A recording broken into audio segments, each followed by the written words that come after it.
आज हम मासिक टेस्ट कक्षा 9वीं विषय हिंदी माह नवंबर का देख रहे हैं। तो मासिक टेस्ट कक्षा 9वीं विषय हिंदी, पहला प्रश्न है इसमें, फोटो खिंचवाते समय परंपरा की ओर संकेत किया गया है। तो सही विकल्प से संबंधित प्रश्न है। नए कपड़े पहनने की, ताली बजाने की, चेहरे पर मुस्कान लाने की, फोटोग्राफर की अच्छी फोटो लाने की। तो चेहरे पर मुस्कान लाने की इसका उत्तर हो जाएगा। उसके बाद में दूसरा प्रश्न है, एक भारतीय आत्मा कहा जाता है माखनलाल चतुर्वेदी को, सर्वेश्वर दयाल सक्सेना को, रसखान को, राजेश जोशी को। तो एक भारतीय आत्मा माखनलाल चतुर्वेदी जी को कहा जाता है। उसके बाद में तीसरा प्रश्न है, सुमित्रा नंदन पंत का जन्म हुआ करौली गांव में, केसली गांव में, कोसानी गांव में, केसला गांव में। तो सुमित्रा नंदन पंत का जन्म कोसानी गांव में हुआ है। उसके बाद में अगला प्रश्न है, रतन कौन था?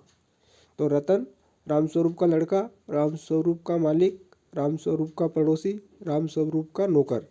तो रतन रामस्वरूप का नौकर था। उसके बाद में रिक्त स्थानों की पूर्ति कर लिखिए। रिक्त स्थान में पहला प्रश्न है, फोटो में प्रेमचंद के साथ भी है। तो फोटो में प्रेमचंद के साथ पत्नी भी है, रिक्त स्थान में पत्नी आ जाएगा।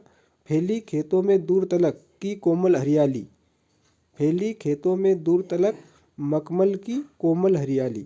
तो रिक्त स्थान में मखमल आ जाएगा। तीसरा रिक्त स्थान है, पंचतंत्र में समास है।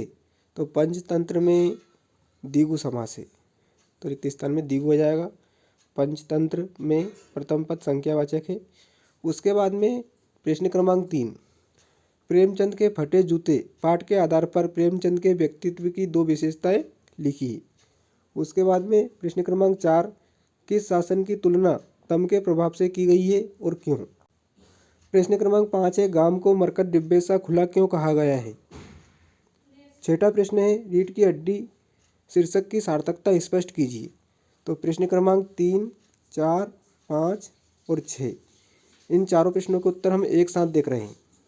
प्रश्न क्रमांक 3 का उत्तर है अपना, प्रेमचंद के फटे जूते पाठ के आधार पर प्रेमचंद के व्यक्तित्व की दो विशेषताएं। पहली हो जाएगी सादा जीवन, प्रेमचंद आडंबर तथा दिखावापूर्ण जीवन से दूर रहते थे, वे गांधी जी की तरह सादा जीवन जीते थे।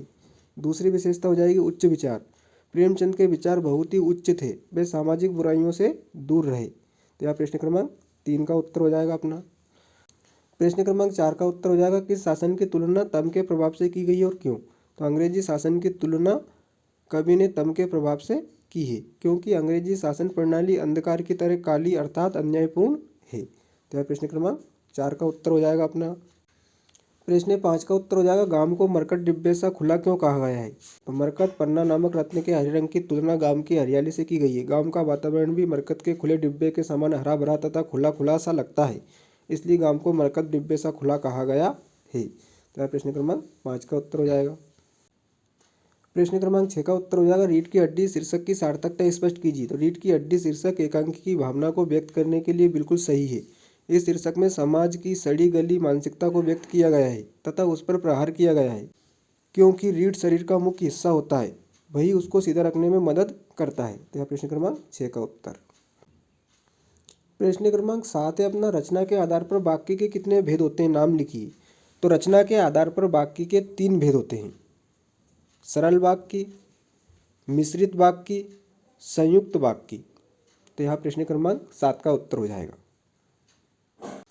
प्रश्न क्रमांक 8 है, समास विग्रह कर समास का नाम लिखिए। पहला है यश प्राप्त, तो इसका समास विग्रह हो जाएगा यश को प्राप्त, और इसमें तत्पुरुष समास है।